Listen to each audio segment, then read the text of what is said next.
views expressed by callers, guests, and hosts do not necessarily reflect those of the Black Talk Radio Network and Black Talk Media Project. Black Talk Radio is new black media for the new millennium.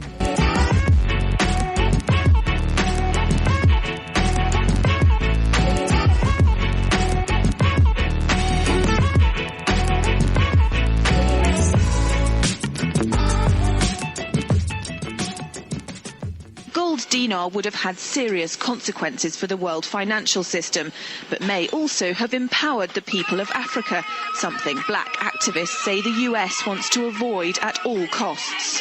We're slicing cake.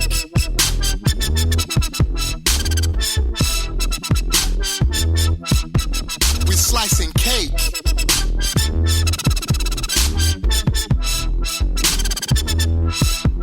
We're slicing cake. Say the US wants to avoid at all costs. We're slicing cake. Say the US wants to avoid at all costs. We're slicing. Gaddafi didn't give up.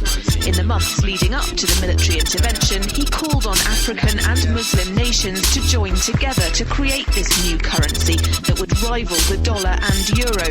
They would sell oil and other resources around the world only for gold dinars. It's an idea that would shift the economic balance of the world.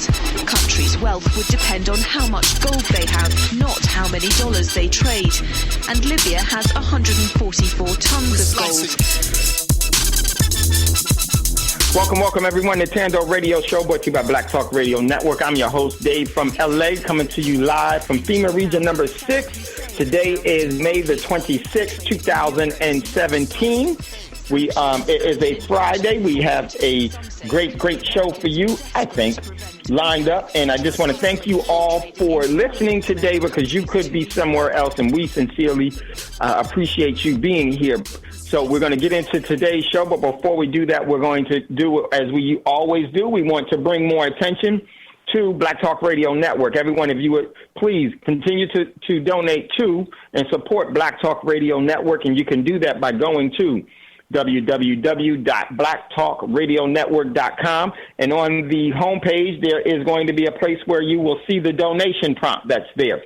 Please hit the helping hands, and so that this network can continue to do what it's been doing and what it needs to do in the future, because it doesn't get any corporate sponsors. It was created for you. It wasn't really created for any corporate sponsors. It was created for you. So it is incumbent upon you and us to take care of this so that it will be here, as we will definitely need it in the future. So if you would be so, if you would be so kind and to show a measure of your appreciation and to ensure that this network stays on air, please go to blacktalkradionetwork.com and give some of your financial energy so that this network can stay on air. Also, another way that you can support Black Talk Radio Network is by engaging in its social media outlet known as BTR Community.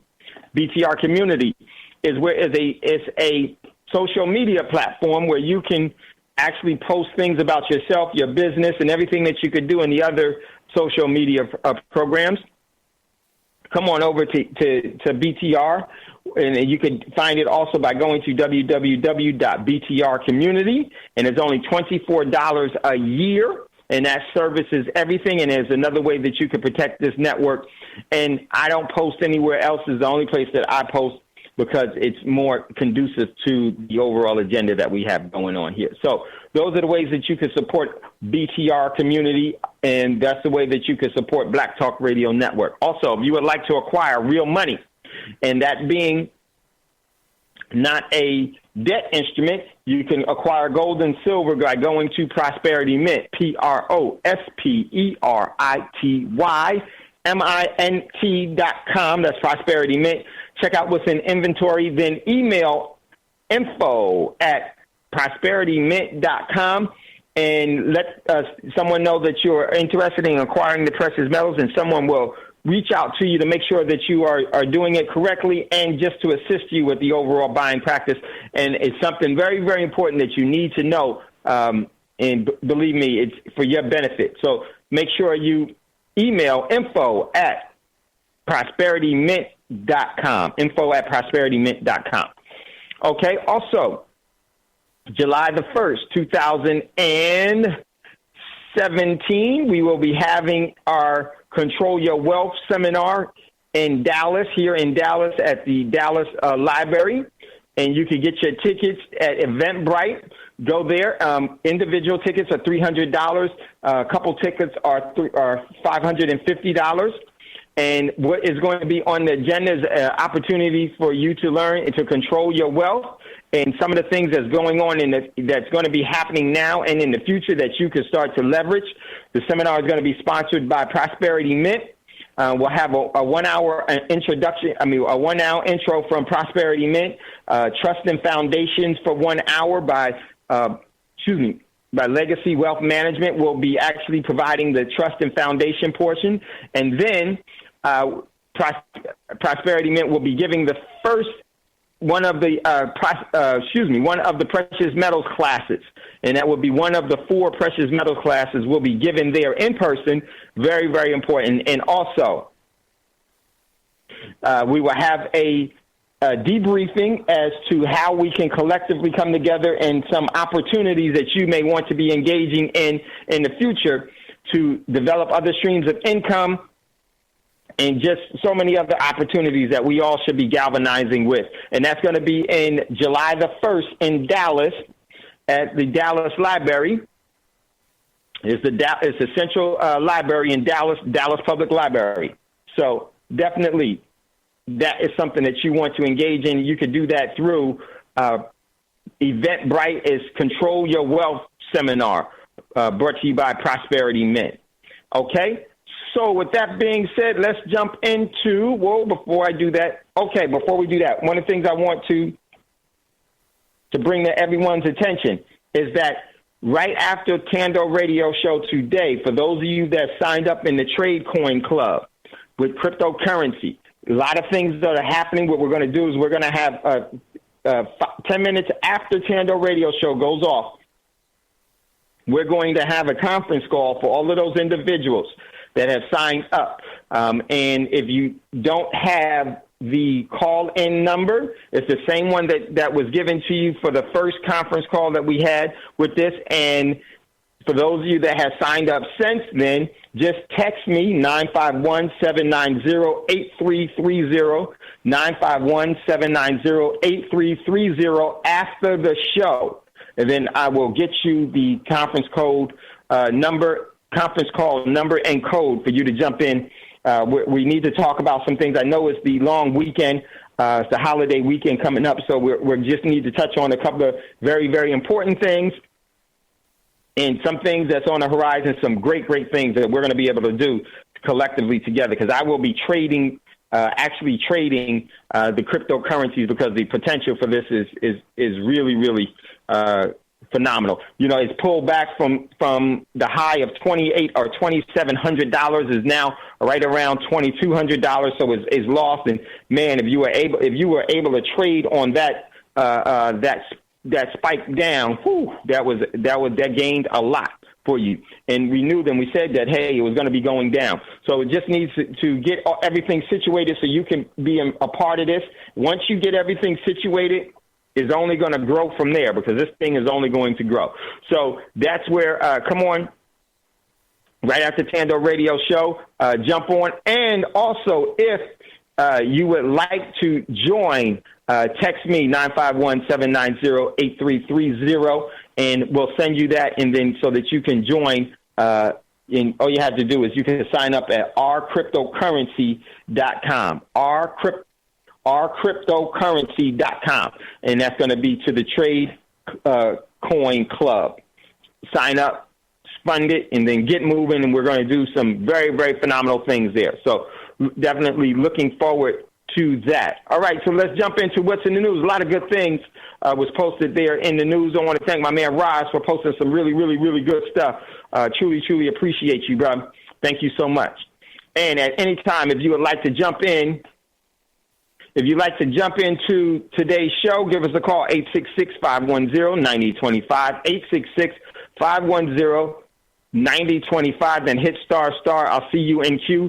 Today we're going to actually have a a pretty is a real good long documentary about 1977, and today's topic for today's show is how New York City's 1977 lights out blackout can help prepare you for the next fiscal blackout. That's going to be today's show. So I want you to see some things that happened there. We're going to jump into this really quickly. I'm going to run through what's in the news so we can get to this very, very important. Time is the essence. I want to just thank Strategic Melanin for putting that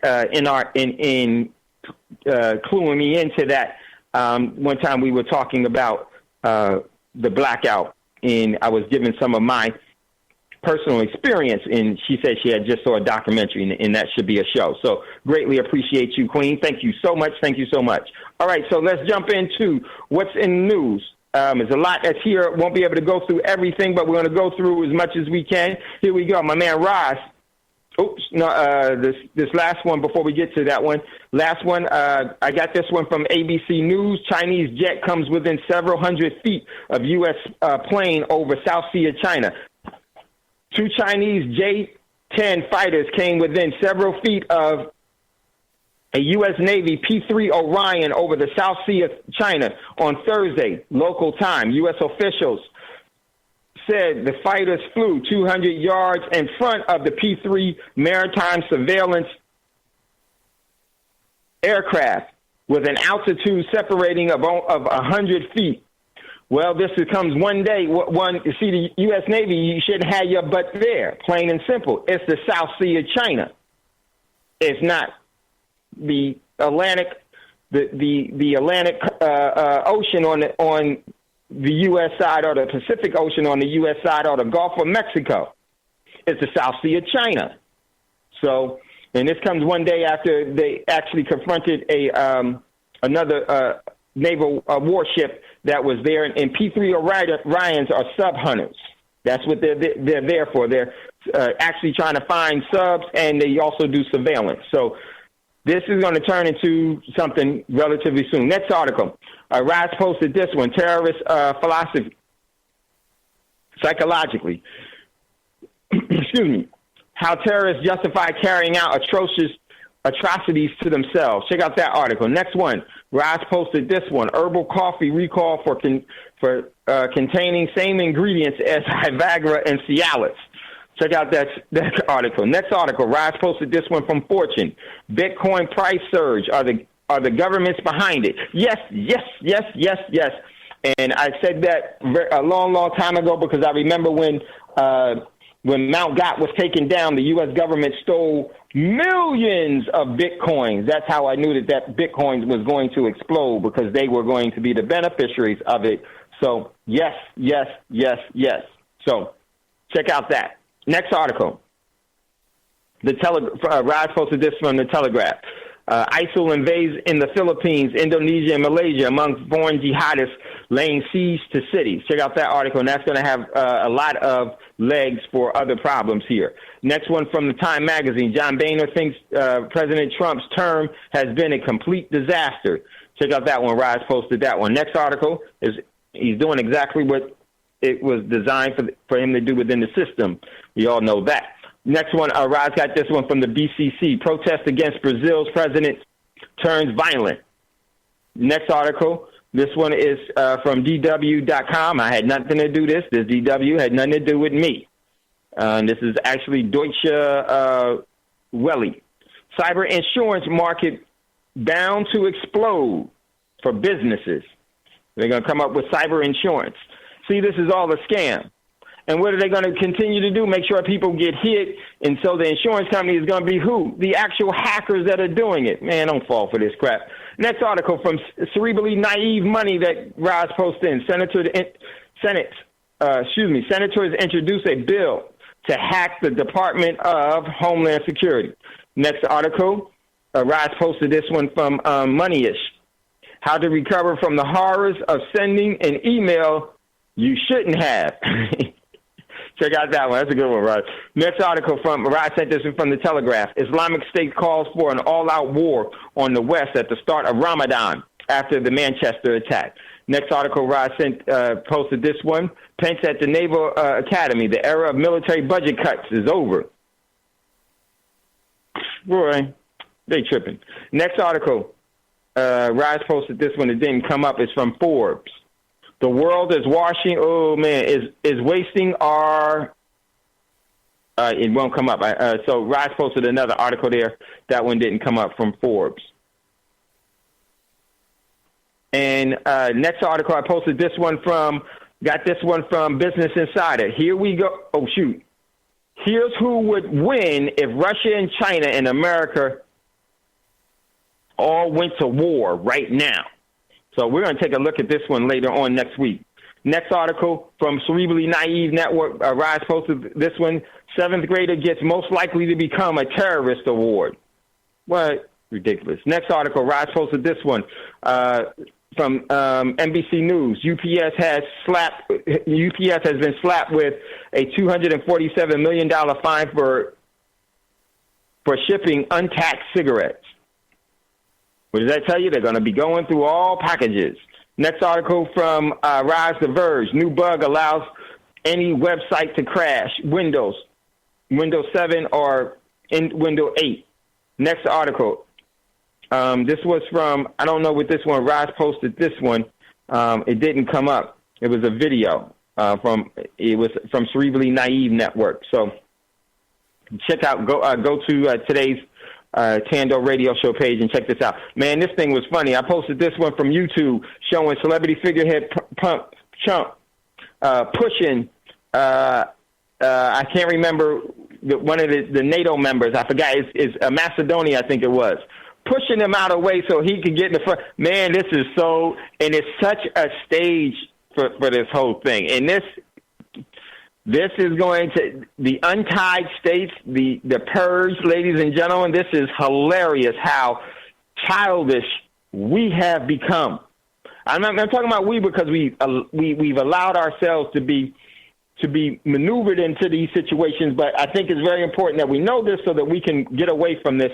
And this is just buffoonery right here. It says everything. All the world is a stage. Next article. I can't see this one as well. Some dude was talking about there's a major crash going to happen. That is very true. Economic crash. Next article from CNBC. Trump calls Germany very bad. CNBC. Trump calls Germany very bad threats to end German car. Trump calls Germany very bad, threatens to end German car sales. So check out, this is, and my commentary on that is that currency wars, trade wars, shooting wars is the way it goes. We're past the currency wars. We are coming out of the trade wars. Now is going to go to shooting wars. So next article, this one, I got this one from the Market Shooter. The drug war has incentivized police to treat citizens like terrorists. Check out that article. I couldn't believe just the picture is ridiculous. Check out what's going on there. Next article from Reuters. China's central bank denies reports it told banks to deposit U.S. dollars. Check out that article. It was U.S. dollars or dollars. Yeah, it was dollars. Check out next article from, this comes from ERE, it's a European foreign circulation. 2 Russian consulates expelled from Estonia. This is what happens when you get to war, ladies and gentlemen. They start expelling people. Next article from Yahoo. Trump pushes aside, let me move this down. Montenegro's leader, that's who it was, Montenegro's leader, who calls it natural. Man, this is crazy. Check out that article. Next article, this one, Rise posted this one. Yale UC studies finds extensive Facebook use decreases health and happiness. Yep, you could definitely see that. Rise also posted from Washington Post. U.S. death rate for Alzheimer's rose dramatically over 15 years. Why? It's the drugs, ladies and gentlemen, the drugs. Next article, this one came from SheathGold.com. Arizona governor has signed, and we're definitely going to talk about this next week, has signed Arizona government signs bill repealing state's capital gain taxes on gold and silver. Arizona knows what's up as far as where we're going economically. It's going to a resource-based economy. So Arizona governor signs a bill to repeal state capital gains taxes on gold and silver. So that is going to do Arizona so much economic good. Next article, a new financial system is being born, digital currency. Next article is Roz posts this one real good, and Roz said, Dave, speaking of interstellar mining for precious metals, yeah, because I was talking about that's why they're going into space. That's why they're going to the moon. That's why they're chasing asteroids and all these other things. Is because the planet doesn't have any more silver, so they have to go into the celestial bodies to get them, because you're not going to get any more. If more silver comes to this Earth, no one would be here living. NASA has plans to mine asteroids worth 10 quadrillion in metals. So check out that article. Next article. Ross posted this one, Wake Up, 5 Stages of Awakening. So got to hurry up here because I want to start today's show. And then next article, Reuters, U.S. economy slowed. Let me just hold on. U.S. economy slowed less first quarter outlook. U.S. economy slowed less than expected in the first quarter. Outlook cloudier. So, and I like to say to that, I posted an old school video in there, some music, and I said this old school song sums up the above article, and it's just an illusion. So that was the song posted there. I never saw that video before. Kind of more than creepy and everything else. That stuff, and I think Ross had said something about it on there, and I can't see it. Can't see it. No, he did. I thought he did. So check out that. That's what's in the news. So what I want to do, everyone, is I want to talk about and jump into today's show. And today's show is we're going to take a look at the July of 1977. I believe it was July the 16th or the 13th. It was July the 16th of 1977. There was a major blackout in New York City. So I want to go through a documentary that will kind of, it's July the 13th, July the 13th, 1977, was a blackout in New York City. Very, very important, and I think that it's something that we all should be looking at, because the next one is coming, and when it comes, it's going to be very, very significant. So, and I think there's a lot of things that we can learn from it. If I could just get it to stop working, I would greatly thank you. Let me just fix this really quickly. And so I think it offers us a great opportunity to learn some things so that we could be better prepared, because the next blackout is not only just going to be of the lights, it's going to be of the economic system, and we need to be ready for that. So let's check out this documentary, sit back and enjoy. And then we will definitely come back to this. We're going to run this through the break. We'll run to the break and then come back. And then the last 20 minutes of the show, if there's any questions or comments, you can call in to 866-510-9025, 866-510-9025, and hit **, and it will show up. This was a PBS special that aired, and it was a documentary. So. And it's going to go over some of the journalists' views, shop owners, first responders, and Con Ed, and what happened on July the 13th in 1977. I was a very, very young child at that time. I was old enough to understand what was going on. I remember it was a hot, muggy July night. I know exactly where I was standing, and then all of a sudden, boom, all I heard was boom in New Jersey, and all the lights went out, and I couldn't see my hand in front of me, and it got eerily quiet. And I said to myself, I think I was about 9 years old. Yep, I was 9 years old. Yep, 9 years old. And I said, oh, 9 years old when ain't nobody around and it's just them. I was using all kinds of profane words because it was just, and it was so surreal because you couldn't see your hand in front of you. The only way that you were able to see is when cars came around. And at that time, it was no cars on the block. And then the car that did come on the block, because I lived in the projects at the time, the car was going to turn onto our street into the projects, and it changed his mind. It took off the other way. I don't blame him.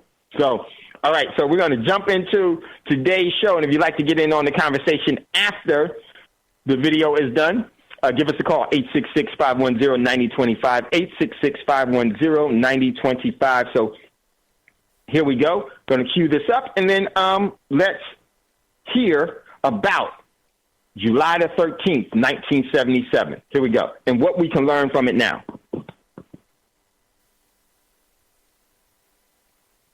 The light went off. Everybody realized something had happened. All I remember was people with stuff. Buildings were burning, cars in the street were burning, garbage in lots were burning. Anger, neglect, need. A lot of frustration had been released. Blackout, an American experience.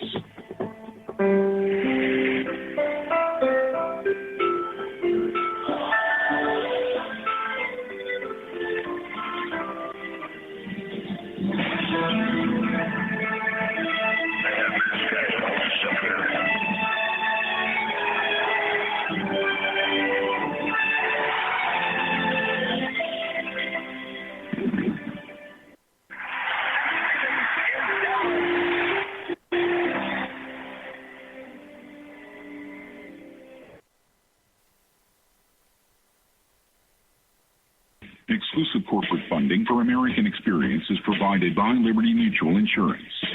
American Experience is also made possible by the Corporation for Public Broadcasting and by contributions to your PBS station from viewers like you. Thank you.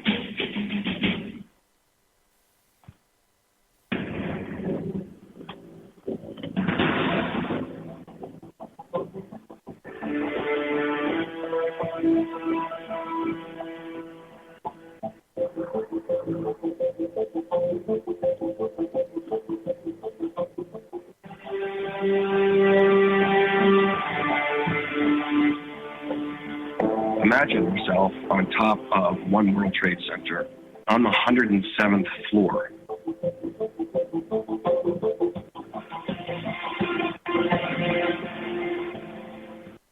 Windows on the World Restaurant was one of the most magical places on Earth, not just in New York City. On a clear day, you could see 90 miles, planes flying below you. At 9:30, anybody in the restaurant business will tell you is crunch time. I was walking the floor, and all of a sudden, I look to my right, and Brooklyn is not there anymore. Okay, it's just, where did Brooklyn go? And then I quickly glance over, Queens is gone. It's blackout. There's no lights whatsoever. And as soon as I get up to the window, we're overlooking Manhattan, downtown Manhattan, lights go out for us.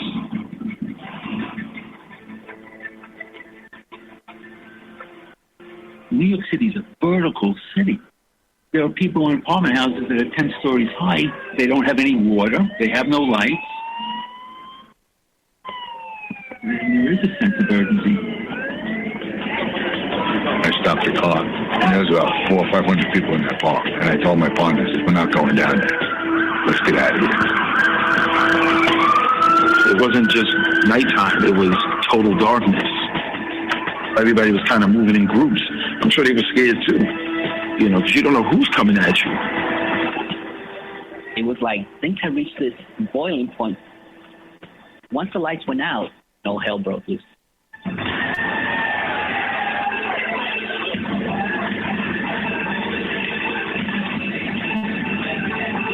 It's like an orgy of violence, arson, and insanity. How do you explain that social phenomenon?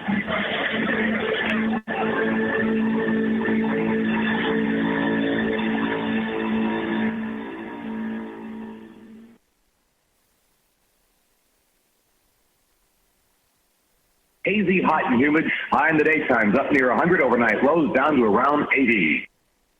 A lot of fingers crossed for the continued heat wave. July 13th, 1977. I was working my last 4 to 12 in a set of 5. It was a beastly hot day. I distinctly remember it was horribly hot. The city's in the midst of a heat wave. Temperatures were routinely hitting 100, above 100. Around 6 o'clock, I headed home. I got home early enough that I got in the pool with the kids. Somewhere around 8 o'clock, it was clear that thunderstorms were going to move in. So I got out. Latest weather advisory, severe thunderstorm warning in effect for all of Westchester counties in New York. Now, these storms can produce wind gusts 50 miles an hour and more. Lightning, so be advised whatever precautions seem advisable. My daughter was brushing her teeth and looked out the bathroom window. I said, "What's wrong with the sky, Dad? It looks strange." I said, "Yeah, it's because of all the lightning. So much of it just stays lit." That evening, there was a lightning strike on a power line in Westchester County. The line went out, and the demand starts to increase on some of the surrounding lines. This sort of essentially sets off a kind of chain reaction, a sort of a domino effect, where another line suddenly has too much power, and it has to be shut down. And then another line is overextended, and it has to be shut down. Everyone's using a lot of power because they're all running air conditioners. And before you know it, the city is struggling to get enough power into the 5 boroughs. I got a call. All right, I wanted to just stop it. I wanted to stop it there really quickly because the grid is very much a direct representation of our financial system. Everything is interconnected. And once something goes down one place, it will cross-pollinate and will cause for the shutdown, or it will cause strain on other parts of the economic system for it to start to, and if it's already taxed at its max, there it goes. And this is all by design, completely by design. And so that's one of the things that I wanted you to really hear. I'm going to continue to listen to this, but when you hear about how the grid is also the financial system, and so now I want you to think about this being a financial event, because I think this is what we're going to be dealing with in the near future. Here we go. It's closer to it today than it was yesterday. Here we go.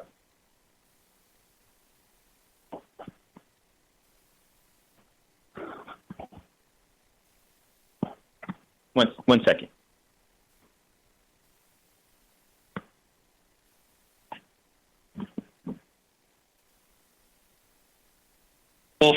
Maybe a bit after 9, asking me to call the system operator.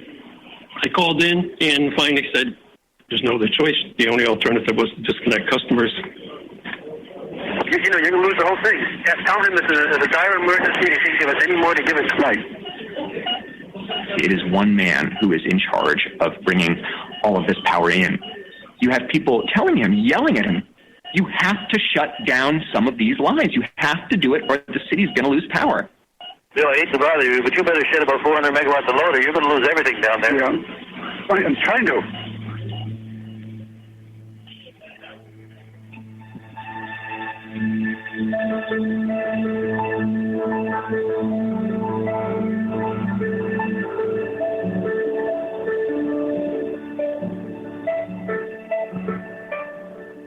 Anyone who's ever flown into New York City at night, who's ever been in New York City at night, there are lights everywhere.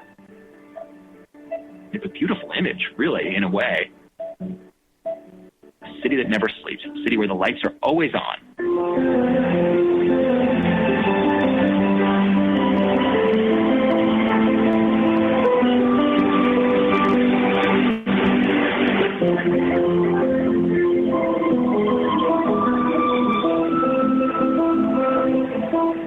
I was playing handball with my friends And you could still play at night because there was a lot of lampposts around Jefferson Park. But then all of a sudden, they started going out one by one. And we're like, wow, what's happening? That night on the third floor, windows open. It was very hot, so people were outside. And suddenly, the TV went off. The light went off. All of a sudden, the noise outside in the street quickly stopped for a second, and suddenly you heard because everybody at the same time realized something had happened. I was up in the office. I was catching up on some paperwork and had a cup of coffee, and the lights dimmed. The emergency generator roared on, and somebody shouted blackout, you know. One of the things about Windows on the World right from the very beginning was its dress code. You had to have a jacket in time. The general manager said to me, you can tell people they can take their jackets off. Take their jackets off, you know. Okay, you can take your jackets off. Next thing, the ties are coming off. Next thing, you know, people loosening their shirts. The general manager got up and immediately spoke. Ladies and gentlemen, everybody's getting champagne.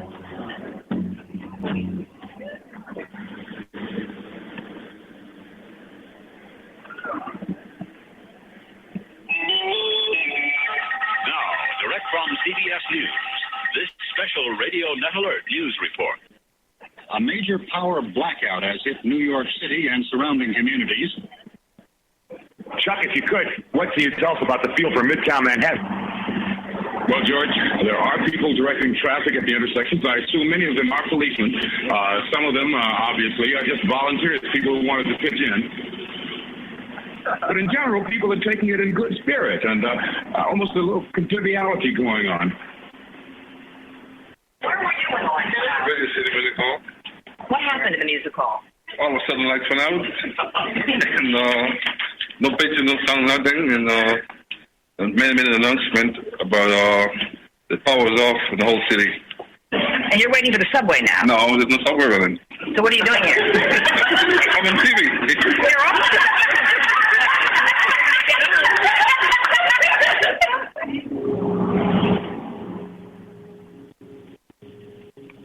All I can tell you is there was severe electrical storm to the north.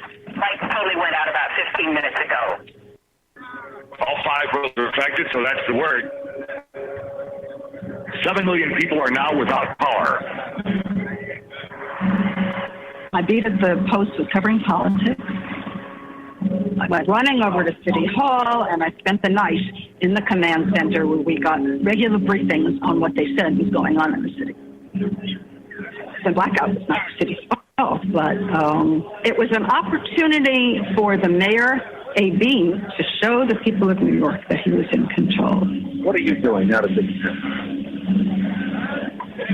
We're trying to keep on top through every agency of the city, to do everything possible to keep things moving and keep people alerted and have people who are at city agencies at their stations in case they're needed. I'm not sure to this day if he, or even the police commissioner, actually knew what was going on. Because if they did, they didn't tell us. I'm trying to scramble to find out what the big issues are. I called up the 5 battalions, seeing how things are in their district. The phones were evidently working. And I told them, hey, we got to go down to those subways, make sure those people stuck in those hot trains don't bail out on those third rail tracks. And then we have these portable generators that are useful. You know, hospitals, that's our first priority. At Bellevue, the city's largest hospital, emergency generator service has been halted by an electrical fire. Steps are being taken to protect the lives of patients, respirators, and other necessary electrical equipment. Dr. Stephen Schwartz at New York's Lenox Hospital says emergency equipment is working there, but they're bracing for a possible flood of patients. Then, you know, I got called to go respond to a fire, and I never returned to the fires. I knew this was going to be a very difficult and challenging task to put the power system back together. It's really not made to shut down and restart. It's made to stay in service. We knew this was going to be a long, drawn-out affair. The restoration plan was out of date because it hadn't been updated since 1965. So between Charlie and I, we made up the plan. Well, there's only two ways to restore the power. One is to bootstrap the system up on its own, or to bring power in from the outside. We both knew that the quickest, fastest way was get power in from the outside. I said, I'll take the part from the north.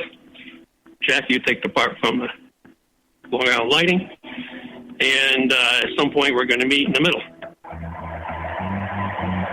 Insofar as police are concerned, all off-duty police officers are being ordered to their nearest precinct, not the precinct where they work, but the precinct of residence.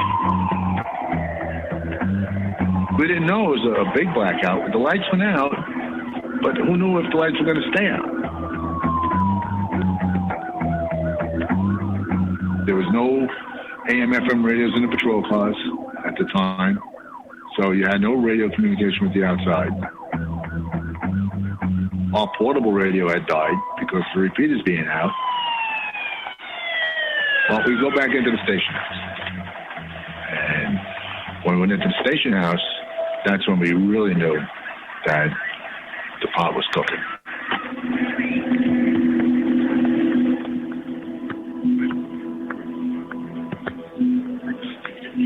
Station house was in darkness, complete and utter darkness. Everybody's walking around with flashlights, some candles, and it looked like a cross between a Boris Karloff movie and Car 54.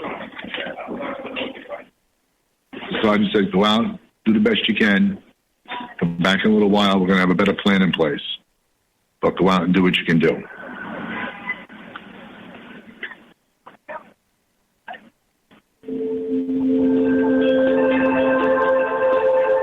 Years earlier, November 1965, New York City lost its power, and it was a very startling event. But all in all, the city handled it remarkably well. You know, the urban legend was that 9 months later, births spiked in the city. I don't know if that's actually true, but I think that captivated the sense that most people had of almost a kind of moment out of the ordinary, but not a scary or threatening experience. I remember the blackout of 65 as almost being fun. There was a certain festive atmosphere. People pulled together. There were little get-togethers on the streets. Had a bright moon. Everything was peaceful. We were directing traffic, and then we had everybody else to start directing traffic with us. People became helpful to each other, and it went very, very smoothly. The blackout in 1965 happened at 5:30, so the store owners were still in their stores locking up. The temperature was between 43 and 48 degrees, right? So people were not out on the street. A lot of people simply stayed in their houses. There was no real sense of panic. There was no increase in crime. And really no big deal.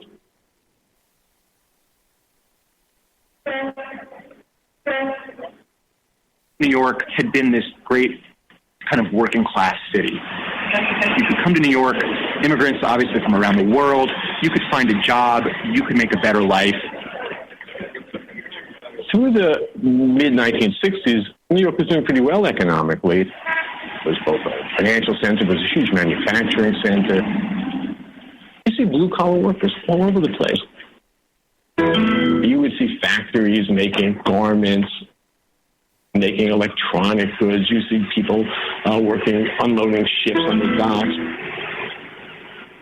New York was historically a city that did take care of people, where the subways were heavily subsidized, where you had great public schools, where you had this fantastic network of universities that were free. And by 1977, I mean, all of this was just such a distant memory. The ambitions of the city had diminished so greatly, and this notion that the city could take care of the people who lived in it was gone. Treasury Secretary Simon said today that the country is in a recession. For the first time since 1941, the nation's unemployment rate has gone above 9%. In New York City, the rate of unemployment is much higher than it is nationally, higher than at any time since the Great Depression. The 1970s was an economically troubled period for the whole United States, and New York was particularly hard hit by this general turn downward. New York hits a 12% unemployment rate in 1975. That's just a huge unemployment rate, and you can feel it all over, every place. It's visceral.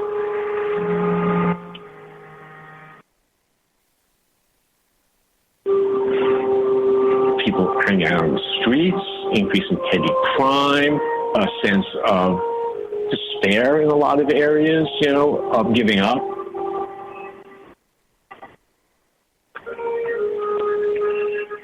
There was this sense that there were no jobs in New York. People were fleeing the city, moving to the suburbs if they could. Some of the middle-class white families moved out, what became known as white flight. There was just sort of a sense of desperation about New York at the time. The city will need more than God's help to get out of this mess. New York needs $500 million a month to keep its head above water. In 1975, New York City was on the brink of bankruptcy, and it needed a loan from Washington. And President Ford gave it some thought and came back to New York and said, "You're not going to get a loan." After very dramatically turning down a city request, there was a retreat in Washington from that hard line. But they would only give New York City the money it needed to avoid bankruptcy if New York City adopted austerity measures. That meant cutting public services, laying off tens of thousands of workers, and other kinds of measures that assured them that they would get that money back. When those layoffs of police and firefighters came, we were shocked. And that was sort of like a little unwritten social contract that was broken by the city. The police went on strike, the fire went on strike, sanitation went on strike. This big cut in public services at a time when the private economy is in very bad shape means hardship. They had immediate impact on New Yorkers, and particularly on poor New Yorkers. People can't send the kids off the streets into the library. It's not there anymore. They can't send them to the after-school athletic program to keep them safe. It's not there anymore. So there's a lot of anger, and also, I think, a sense of abandonment. Graffiti, crime, drugs, homeless people, squeegee people. People would put in their car windows, no radio, so people wouldn't break their windows. So the city was going down.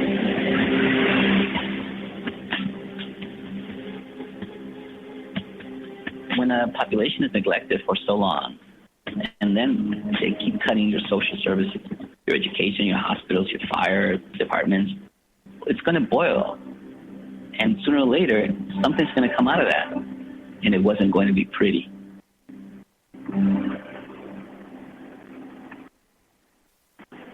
This is the Bronx in New York. 1.5 million people live in this borough. It's the home of the New York Yankees. It has also become the arts capital of the world. Once that smoke on the horizon signified industry, progress, jobs. Now it means someone is burning down a building. We call those years the fire years when the city was burning down. When I come in the fire service, a busy fire company did 1,700 to 2,000 runs a year. In the 1970s, we were all doing 5,000 alarms a year. Smoking, carelessness, falling asleep with a cigarette, cooking fires, and electrical fires. They were the three top causes. We have fire on the fifth floor, on flyby. But then there was arson. Arson for profit, arson for revenge. You wanted to get even to a neighbor. You had arson for fun.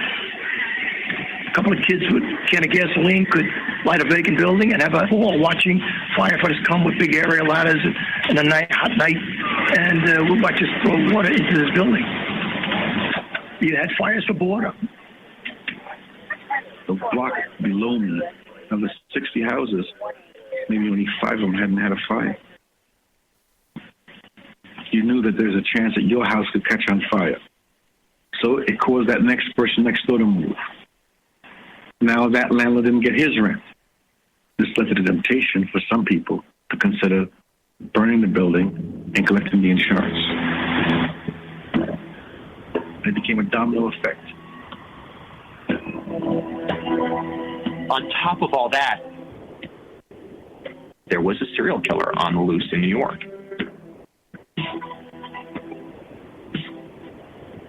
In New York, the search continues for the son of Sam, the object of one of the biggest manhunts in the city's history. The killer has taunted authorities by writing 2 letters signed Son of Sam. The NYPD was then and still is the preeminent police department in the country, and he was eluding the NYPD. Everybody was very tense, and it contributed to the sense of nobody was in control. It was becoming embarrassing to say you were a New Yorker after having been so many years when you were proud to be a New Yorker. The city was falling apart.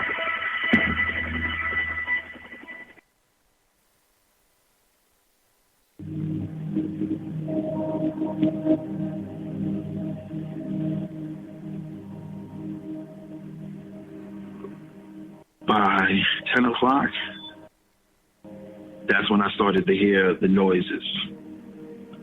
And first one mother goes, "What is that?" You heard these bumping noises. Just boom, boom, boom, boom outside.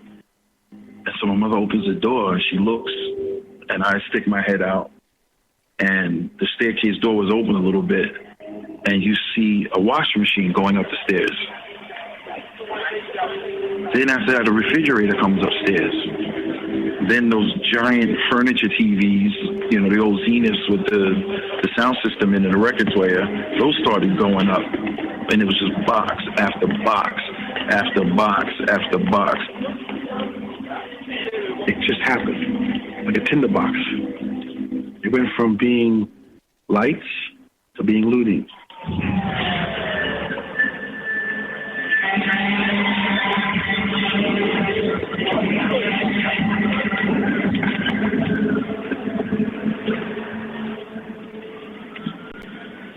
All I remember was people with stuff, coats, clothes, like people just have their stuff draped over their arms, like, yo, you want to buy this? You want to buy that?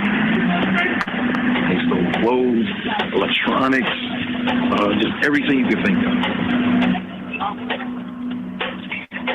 It happened within minutes in all these neighborhoods. Every single borough in New York was affected by the looting. And it happens, I mean, just instantaneously. Ace Pontiac stored 50 brand new Pontiacs in its garage, and the fire department had a rule that if you stored cars inside a building, you had to leave the key in the ignition, and you had to put $2 worth of gas in the tank. Of these cars vanished in the first hour and a half.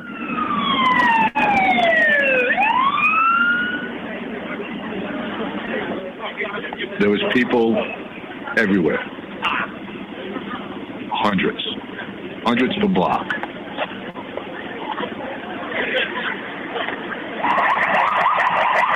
We responded to a call for assistance from Wyckoff Heights Hospital. And the staff in the emergency room was being hard-pressed to keep up with the injuries because the looters were suffering such vicious cuts from the glass. There was blood everywhere. There was people with some hellacious injuries, and it really was starting to slide. I was in medical school, so, I figured I might as well just go and work at the hospital. It was packed, full-blown, people outside in the street waiting to get in. I went in, and there were some doctors there, and I explained that I was a medical student, and he asked me, had I sutured before? And I said, well, I'd done a little bit, but not really. He said, okay, come, I'll show you. We need your help. All night long, I was in a corner just closing up wounds.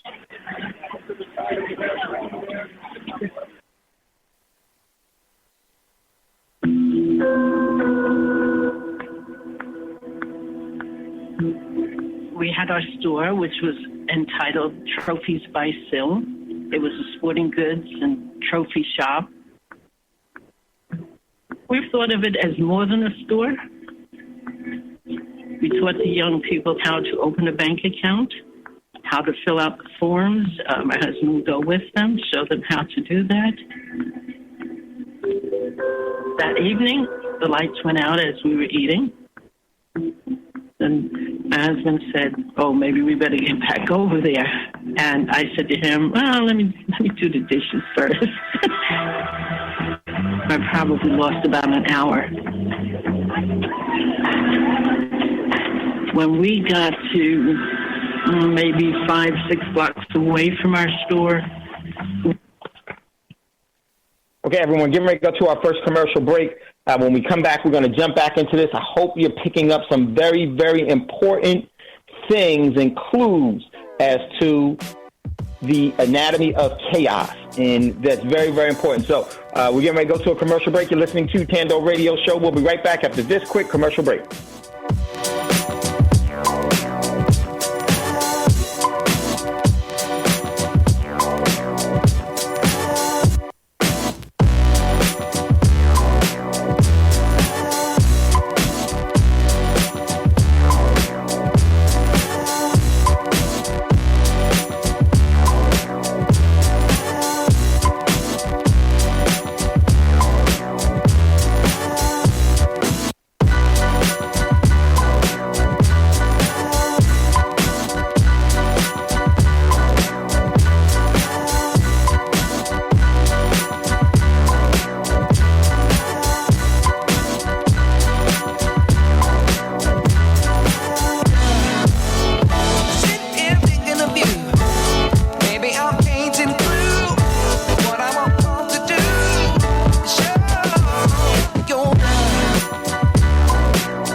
Radio since 2008, providing new black media for the masses.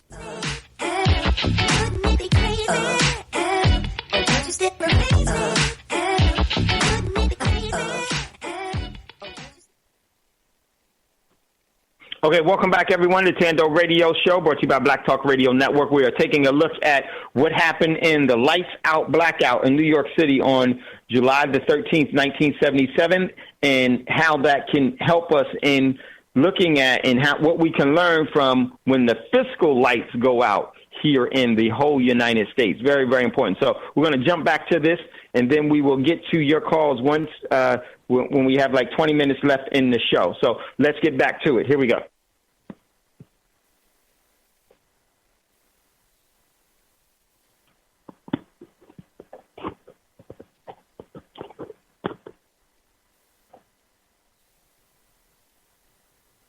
We started seeing our merchandise in the street.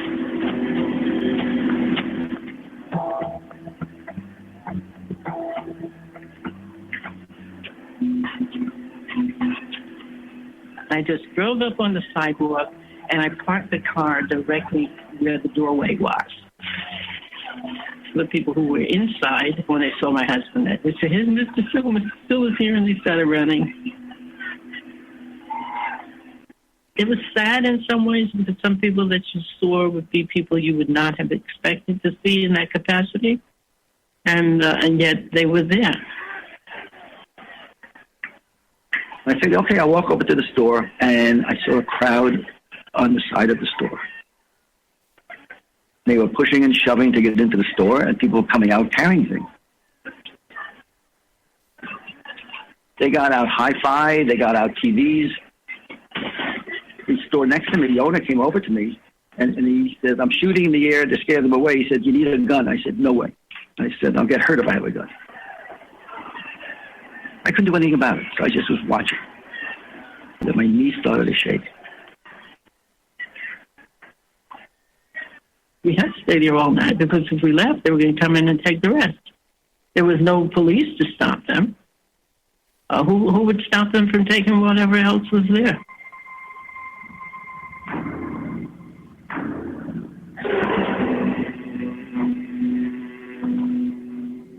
One problem with the police is they were told to report to the nearest precinct to them.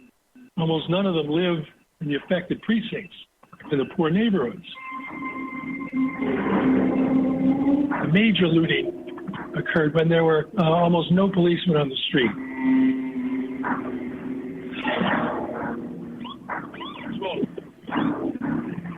It took hours to get cops to the neighborhoods that needed them most.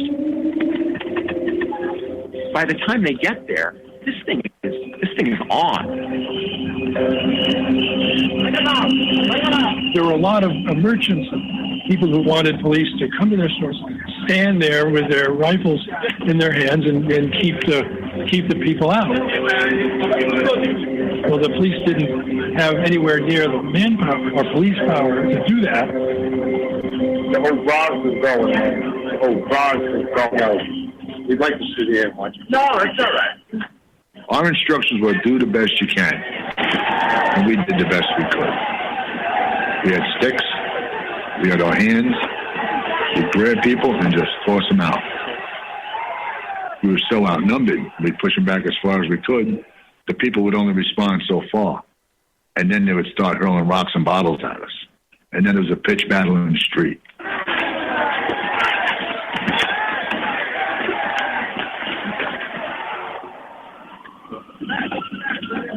After a while, it was, what can you do?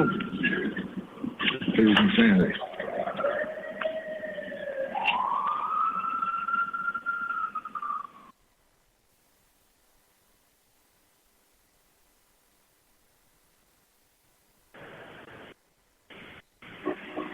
It's 12:02 on WABC in New York. We switch now to Steve O'Brien. Thank you, George.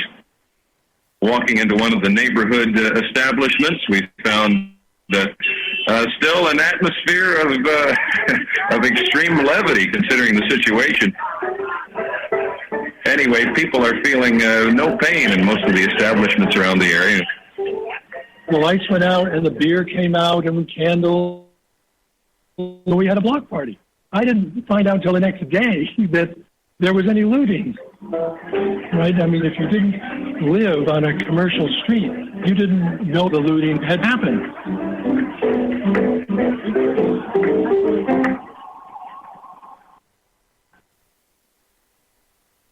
We were on an island in the sky, isolated from whatever else was happening in all of New York City.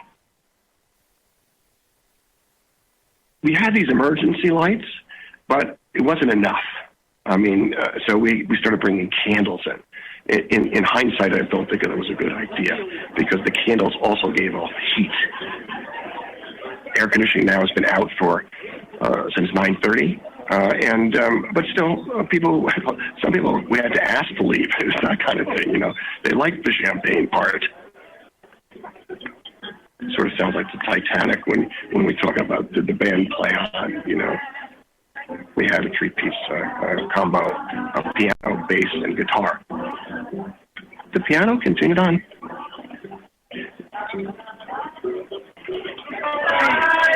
It's the city of rich and the city of the poor. And if you weren't in one of those neighborhoods, you know, if you were on the Upper East Side enjoying a candlelit dinner on your roof, you had no idea what was going on all around you.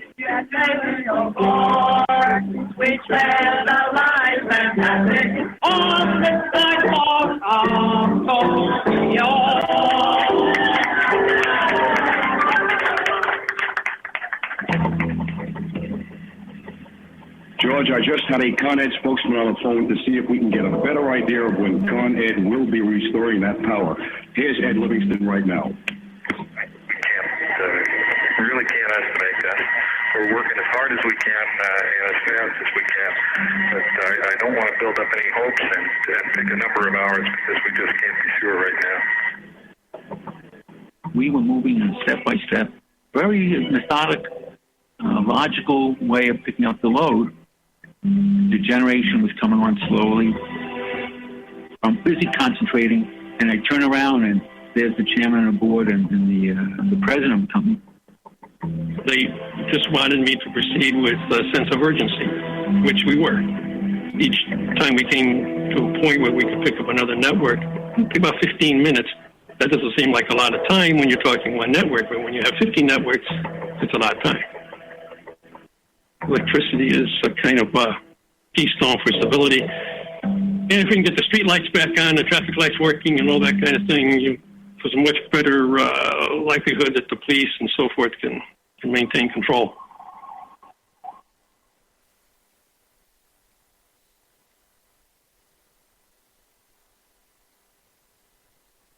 First group who went into the stores 10 minutes after the blackout occurred. These were a criminal element. Then the stores were open. And then another class of looters came in, people who did not have a criminal background, whom it would not occur to go and smash the window of a store and go and grab something. But they sat in their hot apartments, seeing people run in and grab stuff, and they said, you know, I could really use some Pampers. I remember the rattling. It's a very distinct rattling. A whole bunch of housewives had looted the supermarket at the corner where I used to live. And what they had done is they had taken pantyhose and they had tied shopping carts together so they could make a shopping cart train.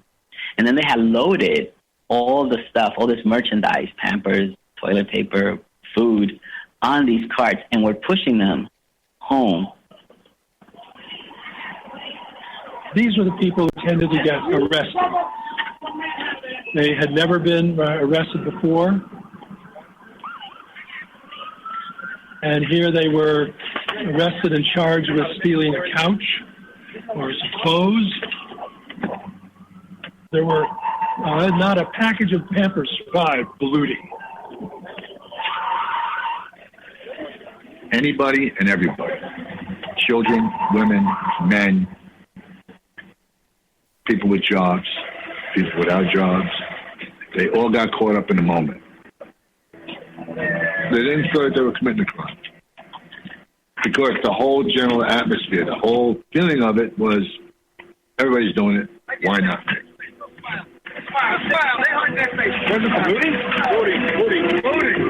Looting is a complicated thing. People do it because they're greedy, because they need stuff. It's also so much fun.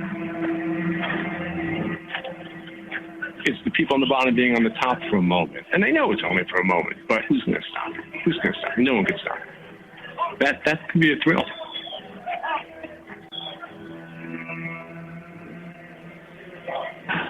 It was the neighborhood that had been neglected that rioted.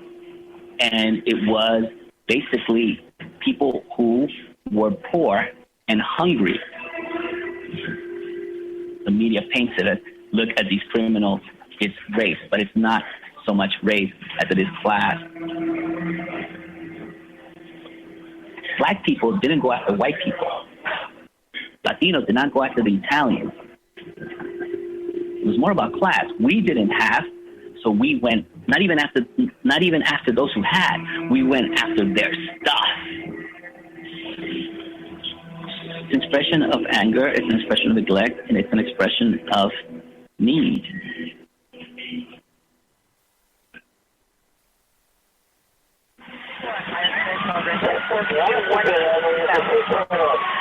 If you don't control the crime problem and the people causing the disorder, it becomes a fire problem. The dispatcher ordered us to go from fire to fire. You were driving in the streets. People were waving to you for help. You couldn't stop. Buildings were burning. Cars in the street were burning. Garbage in lots were burning. You'd hear the dispatcher, no companies available, no companies available. They would only send us to big store fires. We would go to these big supermarket fires, appliance store fires, which would be broken into, looted, and burned.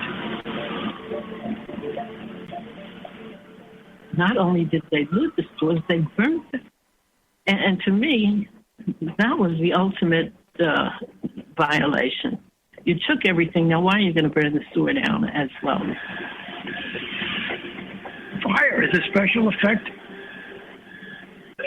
You light a car, you got a spectacular event. Fire, it's got noise, it's got smoke, it's got flame, it's got sound. It was a crazy scene, it was something out of like a world war.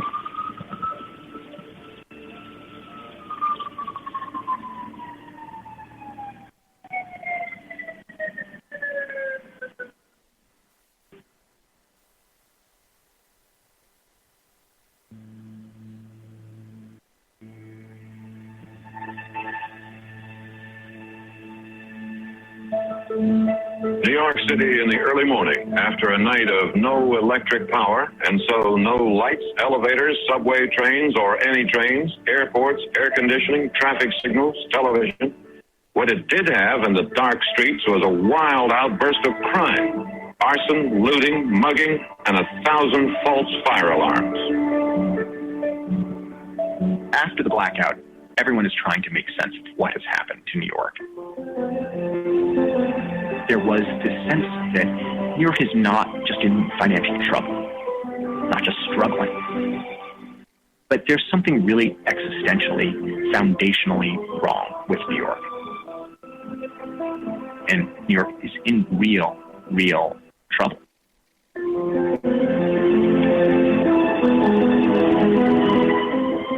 When we got up that next day, I got on my bike and rode around the neighborhood. And you just saw everything was gone. And that's when it kind of sunk in that nothing's going to be the same. Nothing's ever going to be the same. And you just go, so what are people supposed to do now? It sort of felt like some bomb had gone off, but instead of destroying the buildings, all you had was a whole bunch of confetti and paper. And it was a very quiet city. I think that one of the reasons for this quietness was because a lot of frustration had been released. And even if you yourself had not gone out there to loot, others had. And somehow, I think that brings you some sort of catharsis. Once the sun was up, the store owners were now there. Many of them have roots in the neighborhood and were actually connected to the neighborhood. So they were hurt and we were hurt. Take out everything I lost all my money. I worked about 10 years for this. I lost everything. I don't have no insurance, nothing. I have 3 kids and wife. I lost everything. You got these people now, they're worried about their business as to whether they can start again in a community like this. As to whether they're going to trust these people around here, I doubt it. The merchants, they're not going to trust these people after this. I wouldn't trust them. So yourself, what are you going to do now? Well, I tell you, I'm going to leave this great big apple to those that want to stay here. I can't fight this anymore. Early the next morning, and I walk into the store, and the lights are still out, but there's enough light for me to see where I'm going. It was horrendous. It was a lot of work. There was going to be no guarantee that we could make it. More to cut out all the questions not any major statement. I just put a sign on the window that said, "We're staying." They had taken so much. We lost, I think it was something like $350,000 worth of merchandise. My whole thought was, how am I going to stay in business? My husband, he just sat down with people who looted the store, talked to them, told them he was disappointed, but he never reacted in such a way that would have been a negative on his part. Now that was something I could not do. I could not sit down and look a person in the eye and say, it's okay. It was not okay. No matter how long we stayed, the store never really was what it had been all those years ago. My neighborhood stayed that way for probably 15 years. That whole strip never opened back up. Ever again. Everybody that lived there, those mom and pop stores, they just shut down and they left.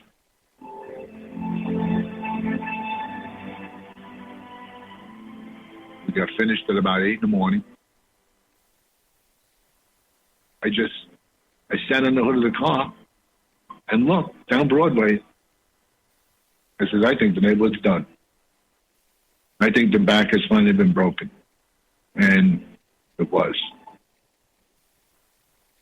I truly believe that that night took the carpet out from under the people.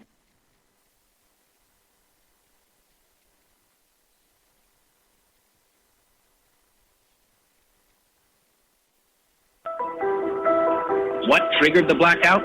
A federal report places the primary blame on Consolidated Edison, saying it was unprepared to deal with the crisis touched off by a severe thunderstorm. A blackout is almost similar to an airplane crash. It's never just one item. From the first lightning strike to the complete system shutdown, it's a series of events that if any one of them didn't occur or was responded to differently, would have prevented the blackout. It was a night of terror that lasted for 25 hours. What happened to this blinded city? 3,176 people arrested, 132 policemen injured, 1,576 businesses looted or set on fire. The blackout produced the largest mass arrest in the city's history. We're talking about thousands of people. And we're talking about hundreds of millions of dollars of damage and stolen property. There were 1,000 major fires that night. 1,000 major fires. I mean, that's mind-boggling. There's a social order that's necessary to live in these dense urban areas, and that broke down that night. In the worst slums of the city, the light of mindless violence lit up the sky as the blackout divided the town into two societies, separate and unequal. The blackout gave you appreciation of the fragility of urban life. You flip the switch and darkness turns to light, and you just totally take all this stuff for granted. And an event like that makes you realize how contingent, how fragile all that is. You can't hit your mom because she's your mom, so you hit your little brother. Something like that is what was happening. You couldn't go after these politicians that were killing your neighborhood. So you went after your little brother. You went after each other.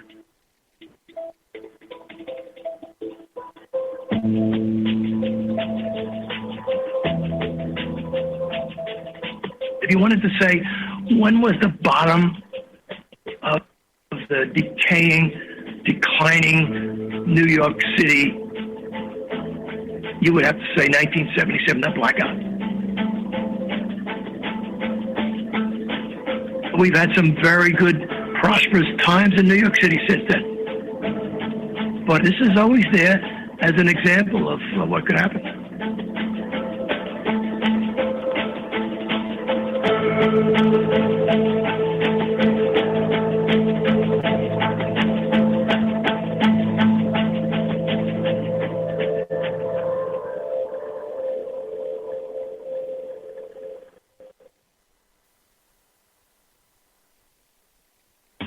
exclusive corporate funding for American Experience is provided by Liberty Mutual Insurance. American Experience is also made possible by the Corporation for Public Broadcasting and by contributions to your PBS station from viewers like you. Thank you.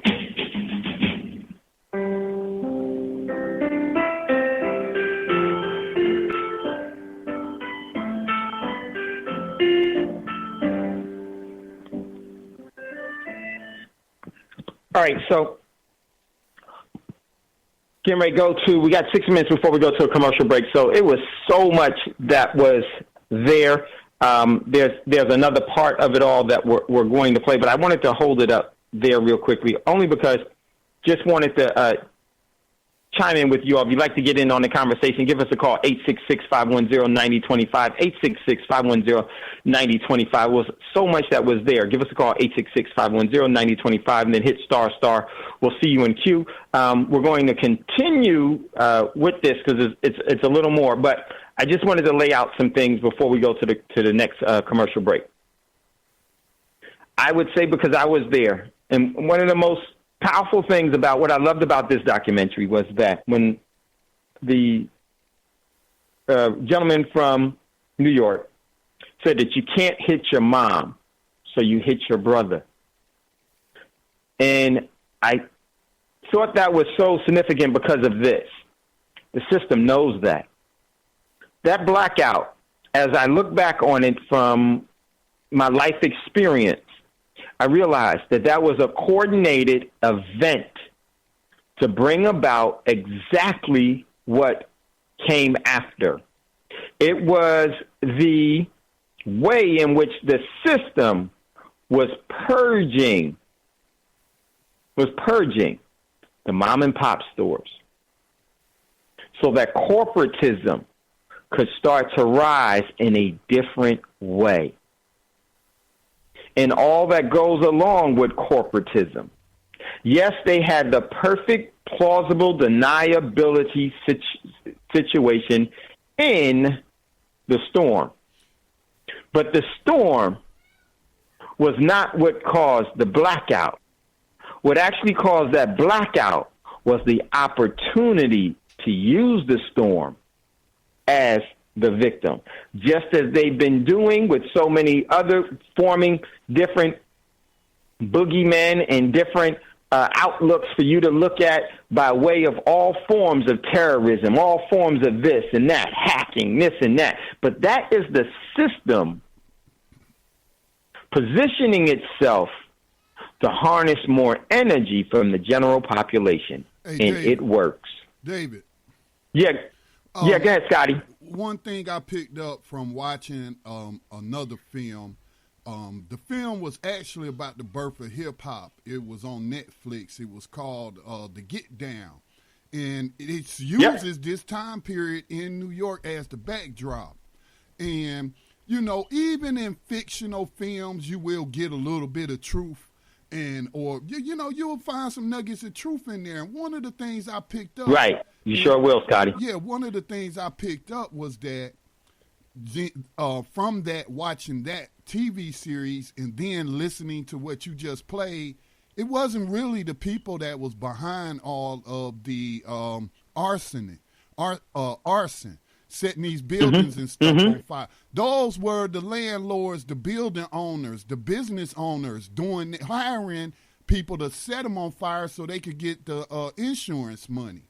So, but I'm listening to these people, you know, that one lady going to say, okay, you stole all the stuff. Why you want to burn the building down? Well, how she know they burnt it down?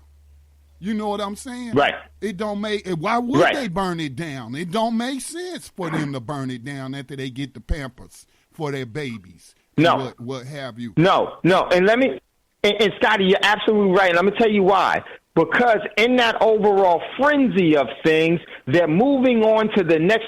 First, they got to get rid of, because now one of the things about looting is this. You can only carry as much as you physically can by different means. That's why they had the shopping carts and all that other things.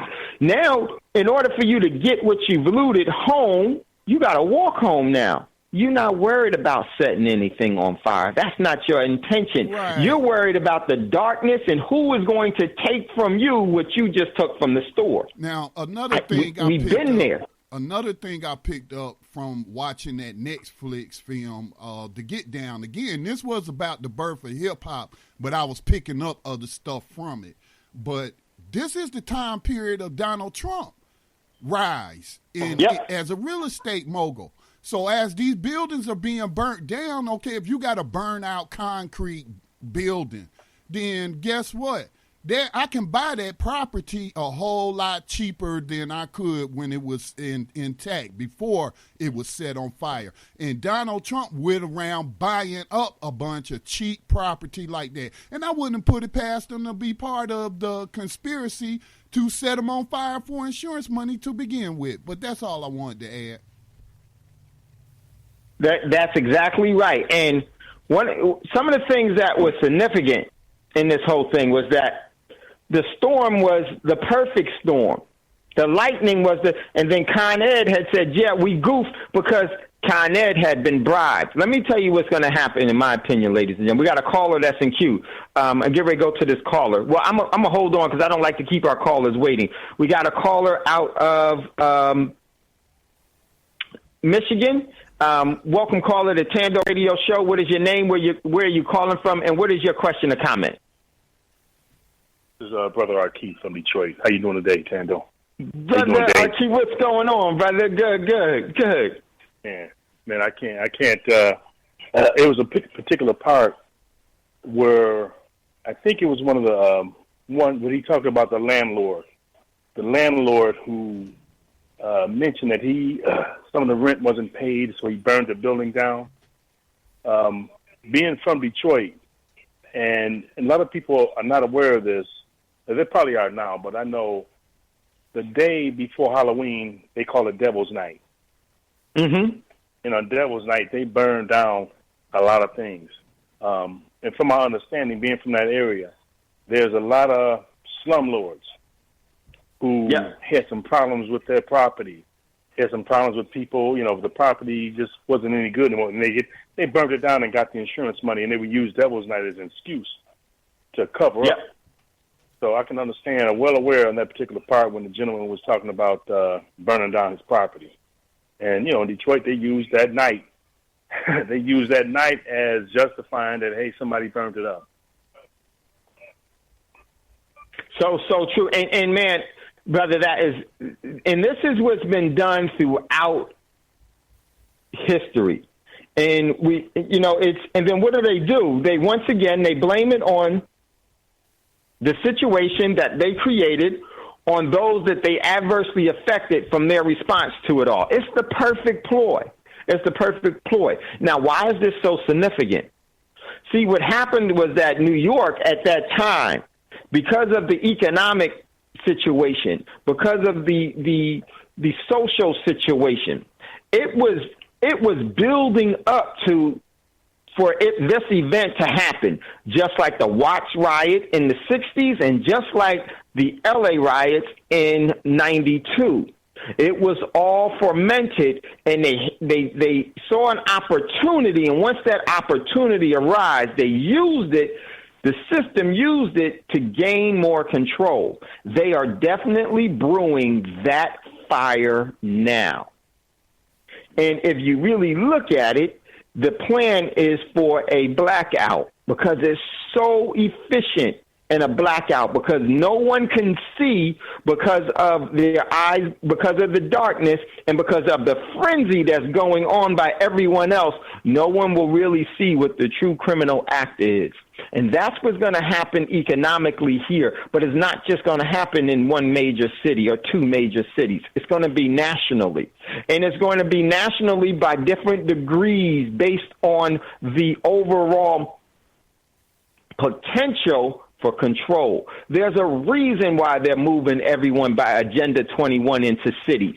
There's a reason why everything is being coordinated the way it's being coordinated now, the just-in-time delivery system, because that is going to give those that pull the switch, when they pull it, like they pull Building 7, when they pull the switch, like they pulled the switch in New York City in July, when they pull it, it will be a most effective pull.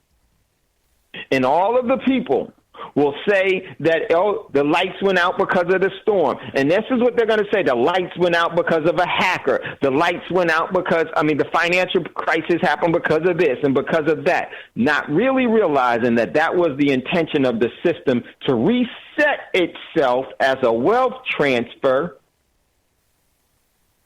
that it happens almost like clockwork on schedule. These are the things that we really start to contend with. Hey, listen, guys, get ready to go to a commercial break. When we come back, we'll get back to this. If you'd like to get in on the conversation, give us a call, 866-510-9025, 866-510-9025. You're listening to Thando Radio Show, brought to you by Black Talk Radio Network. We'll be right back after this quick commercial break.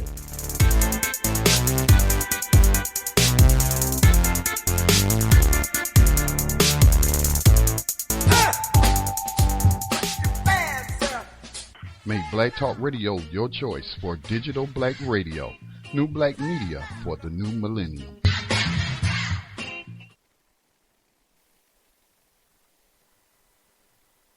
Welcome back, everyone, to Thando Radio Show, brought to you by Black Talk Radio Network. I'm your host, Dave from L.A., and if you'd like to get on today's show, and the topic is what we can learn from 1977 lights blackout, that can help us to plan for the upcoming financial blackout that will happen. Give us a call, 866-510-9025, 866-510-9025. So all this a coordinated effort. Now, one of the things that I also want to bring to your attention, but if you have something that you want to add to it, don't hesitate, come on in. Now, when the event happened in New York, and at the time I was a young man living in New Jersey, when the lights first went out, that's when it was extremely quiet because everyone was in shock and in awe. Then after that, things were kind of, adjusting to it. It's like the old saying, if you go from where you have lights to where there's no longer lights, your body it's a process that your body goes through to adjust to it. For you to start to be able to have, some form of night vision and everything else. Your eyes have to adjust and everything else. Well, in that adjustment period in New York and in New Jersey, you could feel it. And I lived very, very close to New York City, and I could start to smell the burning in New York and everything else. And everybody already knew what was happening. But here was what was important and what I want to convey to you all. Once a major event, such as that one, and the one we're going to see, or the one you may happen to be in that may not be the climax of the history-changing event that's going to change the United States, the Corporation of the United States to be dissolved, may not be that event. But you may have an event, something similar to you where you are. And one of the anatomies of these things is this. There's a golden opportunity for you to respond immediately, but you have to already have a plan before that happens. Because when the lights went out in New Jersey, parents had no clue because it was a really, really hot night. Everybody was out. Everybody was traveling. They were doing their own thing. They were in different places. And people were everywhere. Parents were away from their children. Children were away from their parents, and so forth and so on. You have to always have a plan with your family on how to respond to certain things before it happens. Because once it happens, you will not be able to coordinate a response when you're not together. Very, very important. When the lights first went out in New York, that was the golden opportunity for people to get where they didn't want to be to where they wanted to be as quickly as possible under the conditions and the circumstances.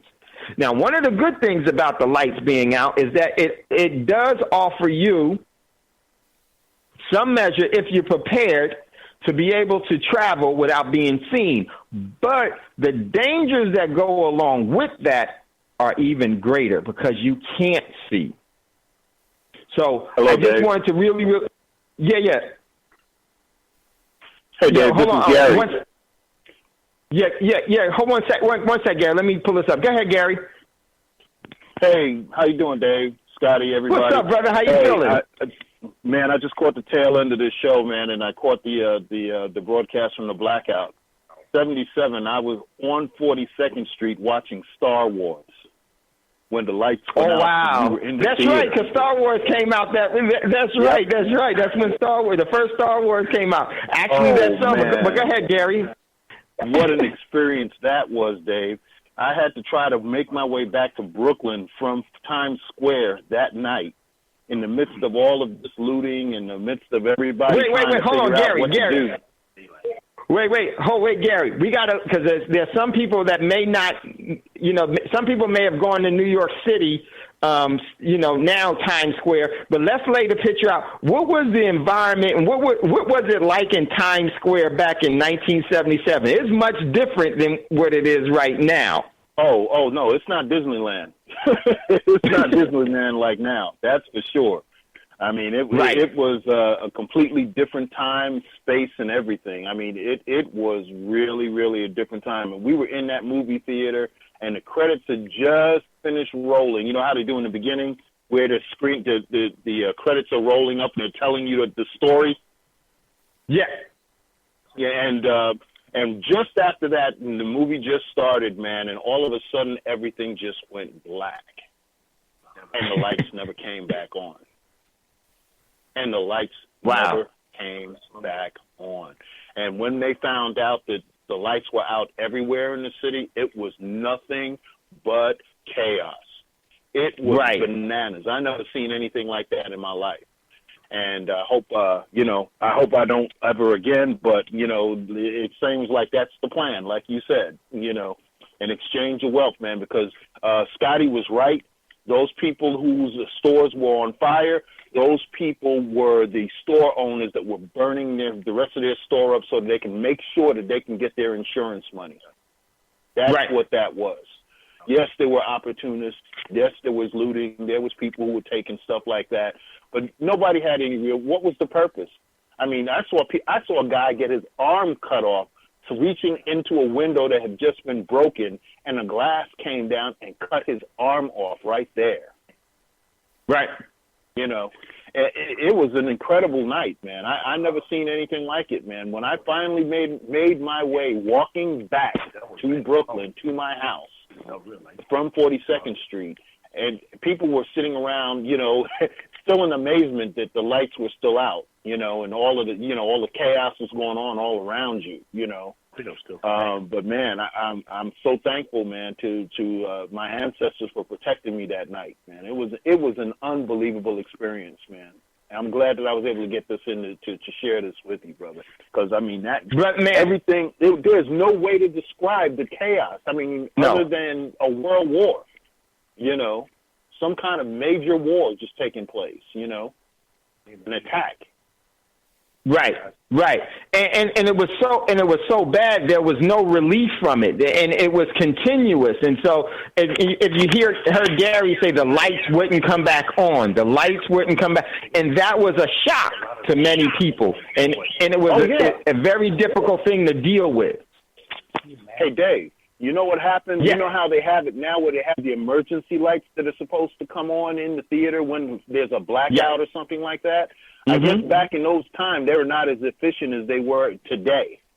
But when those lights went out in that movie theater, they never came back on. No emergency lights came on, no nothing.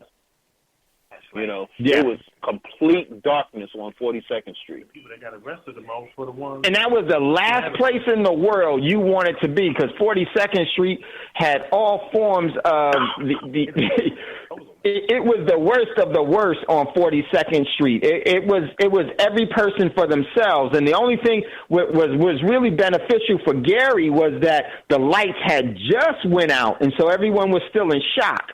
You didn't want to be on 42nd Street 1 hour, 2 hours later, because that environment totally changed. The people were getting mugged, and no trains were running.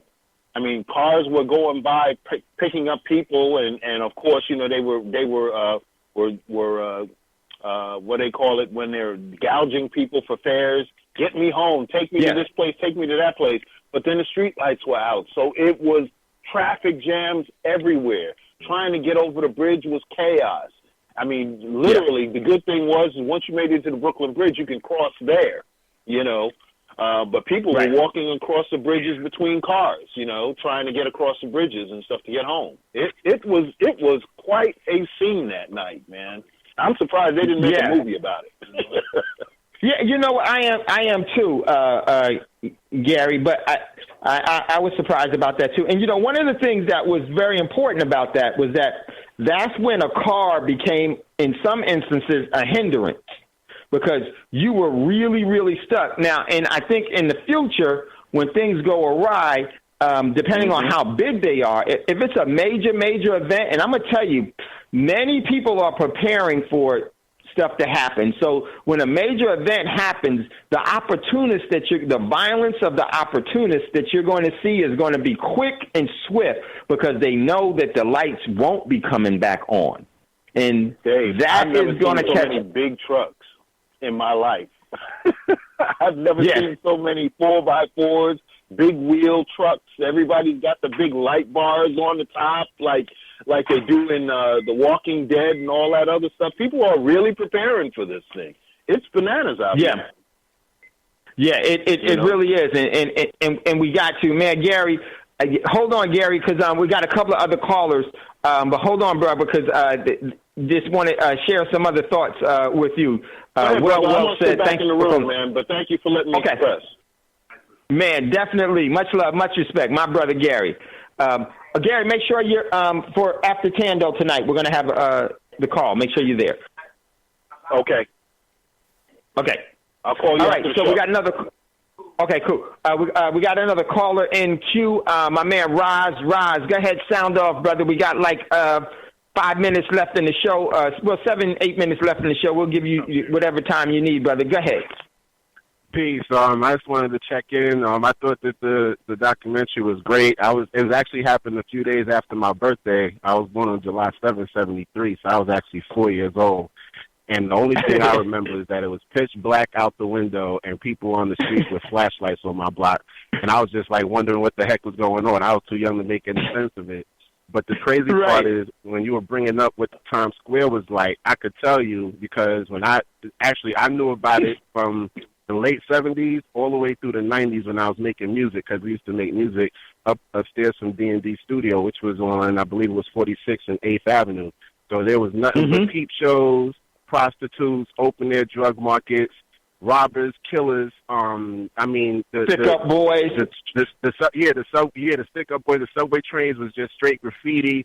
People were getting killed for their sneakers. People were getting killed that they didn't have enough money for the guys who were robbing them. I mean, it was just insane. Like, people really don't understand what New York was like. And what I picked up from the documentary was when the guy said we weren't after the people with money, we were after their stuff. He emphasized the word stuff. And I said, wow. I said, you know what? Because when I came up, as far as just like the 80s and 90s, this was all during the crack era, it was Predator Central in New York. And I mean, we clicked up heavy. It was Predator Central. We did a lot of Yeah, we did a lot of grimy things, and we had to protect ourselves. And then some of us got into stuff, including myself, that we shouldn't have. But the idea was you just really, it was a no man's land. And what I see the world turning to, especially now, because with the technology and the social media, is really disconnected us from the human connection that we had. Yes, so when you heard some people in the documentary were saying, oh, for some of us it was fun, and they went out to help, and they were directing traffic and all of that. And then for the other people, it was no man's land. It was like The Walking Dead, but real life. Minus the zombies, it was just the drug addicts were probably the equivalent of the zombies, and then everybody else was just predators. Right. And what I see now, especially because of that emotional disconnect, is that the violence is going to be ratcheted up. There's going to be a whole lot of world star hip-hop posts of people getting killed.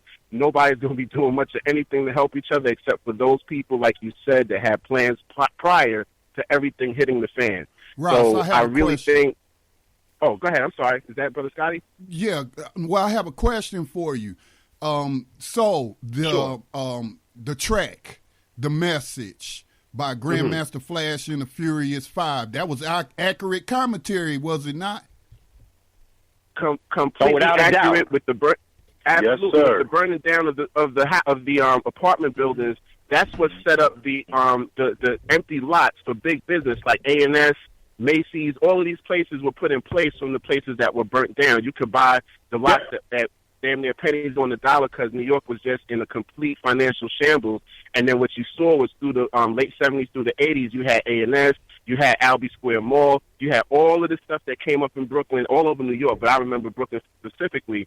And it was an incredible corporatization. So there was a big loss of local businesses where you might have had small mom and pop stores that were owned by black people, that were owned by other non-white people, and were also owned by white people. And all of that stuff was eradicated for the corporate style businesses. And now it seems like they're going through another purge again. So we're going to see this happen all over again. And yeah, the message couldn't have been more accurate, simply because New York was just completely corrupt, from the mayor all the way down to the police. You used to have police sniffing coke off their dashboards and going hog wild, robbing drug dealers, giving drugs from one drug dealer to another. The fire department as well. Oh yeah, they were a big part of the schemes to burn down apartment buildings. They were involved in it because they would take extra long to go to those areas where the houses were burning down. So it was all a racket where everybody was quote unquote greasing each other's palms.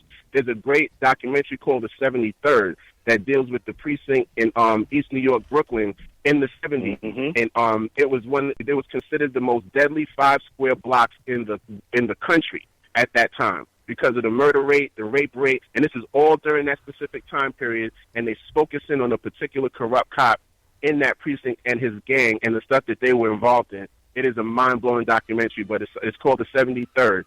It's going to blow your mind when you see that. But it also shows you what New York looked like. It shows you the burnt-out tenements. It looked like Lebanon. It was just bricks everywhere. Bullet-ridden buildings, just collapsed buildings. It never recovered. Buildings. It was just horrific. Never recovered. Yep, New York is still pretty much a shambles. Yeah, you can see it still. It never. And see, this is the thing that I remember and noticed about that whole thing is that the organized crime that was there. The organized in crime comes from the government. That's what organized crime is. The organized in crime comes from the government. And so this was it was determined, and the next one is going to be far worse because they've been conditioning and schooling everyone how they're supposed to act.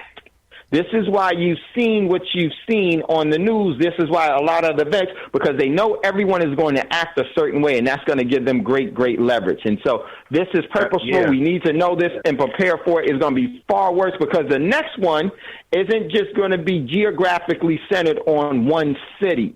It's going to be regionally and hemisphere focus on the whole North, Central, and South America. So, it's already happening. Oh, I was going to say, Dave, you really made me think of something because if you look just in the last 5 to 10 years, you have all these shows. You have The Strain, you have Walking Dead, you have Fear the Walking Dead, you have all of these movies coming out, and it's all about nothing but chaos, lights out, all hell breaking loose, and just zombies, hordes of so-called subhuman. You can just kill at will. They're preparing you psychologically with that kind of so-called entertainment so that when everything hits the fan, you know exactly how to act. You go out with your gun and you start going on safari and you start shooting people. It's incredible how the conditioning starts so far in advance because all of this stuff was plotted probably at least 100 years ago. A lot of us don't understand that there's foreplanning in the government. I remember it was in Hidden Colors 4. It was Anthony Browder. He talked about speaking to a close friend of his who it made him aware of a think tank that forms in D.C. every other year, and they basically plot where the different people will be placed, where the black people will be moved, where the low-income people will be moved, where the white people will be moved, and then they work on making sure that however they foreplan it turns out that way by the time that specific year that they plan to comes around. And he said that they plot up to 500 years in advance. I can put him in. So this was to tell you, this was planned a long time ago. We're going to just go around buzz the neighborhood. Yeah, and that's the Council on Foreign Relations. Yep, they definitely do. And that is, man, great show, everyone. Listen, everyone, man, Roz, thank you for calling in. Brother Akeem, thank you for calling in. And my man Gary, thank you for calling in. You made this show so great. Much love and much respect. Right after Thando Radio Show, 10 minutes after Thando Radio Show, we're going to have the conference call for those of you that signed up for Trade Coin Club. If you didn't get the number, make sure you text me and I will get you the number. But before we get out of here real quick, I think Brother Davis just chimed in real quick. Then we're going to go to Brother Bragg, and then we'll get out of here. Brother Davis, did you just chime in? Yes, I did. I wanted y'all to know that this year we are in the era of agitation. This is the programming of dehumanization so that we will not communicate any ideas but just react. And if we don't understand that, we become a victim of a circumstance that we see coming. The sad part about that there is that most people don't see with the same vision. I just wanted to add that, brothers. Great show, Dave. Thank you, Brother Davis. So true. So true. So we have to be prepared for it, and we have to resonate differently. And there is a process. Everything has a process that we have to, endure and respect. So, Brother Bragg, if you want to chime in before we get out of here, we got 2 minutes. Go ahead and do it, and then you can chime us out. If you wanted to give any of your thoughts to it all, we'd greatly appreciate it. Just peace, Dave. Great show. I sat back and just maxed out, man. Great show. Much love, much respect. Thank you, Brother Bragg. All right, everyone. We're getting ready to get out of here. It's never goodbye. As always, we'll see you later. And before you ask for a fortune, make sure to give one away. Brother Bragg, if you would chime us out. Much love, much respect. Peace. Peace. Peace.